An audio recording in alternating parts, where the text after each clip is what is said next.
bueno, yo la llamo gacela tierra-aire. Es una gacela que se utiliza muchísimo en la fusión del tango y en clásico oriental y bueno, en un montón de bailes, pero sobre todo en las fusiones que se hacen de oriental con tango son fantásticas, porque se utiliza mucho una especie de ganchito que hace la pierna y queda espectacular.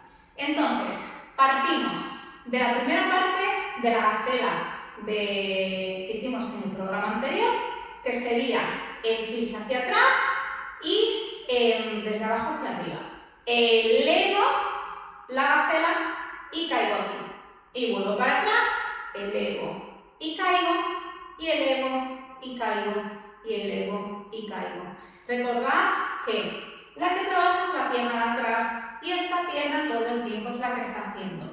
Twist, subo, twist, bajo, twist. Subo, twist, bajo, twist, subo, twist, bajo, twist, subo, twist, bajo, twist, subo, twist, bajo.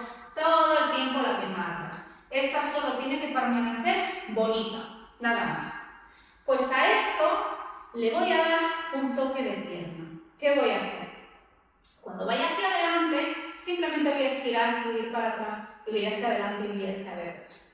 Voy a hacer 1, 2, 1, 2, 1, 2. Cuando vaya para atrás y suba, y cuando voy hacia adelante. 1, 2, 1, 2. ¿Qué está dibujando mi pierna? Un 8, todo el tiempo.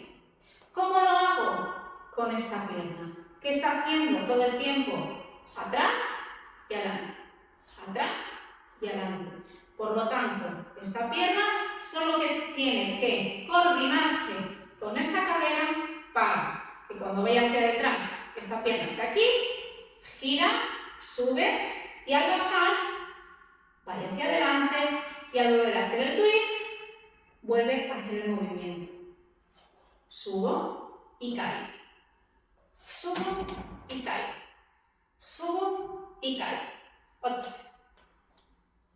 Subo y subo y subo y subo y. Recordad que es esta pierna la que trabaja, ¿sí?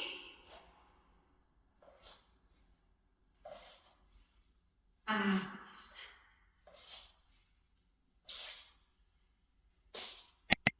Espero que os haya gustado, practicadla muchísimo, regaladme un like, suscribíos y nos vemos en el próximo programa.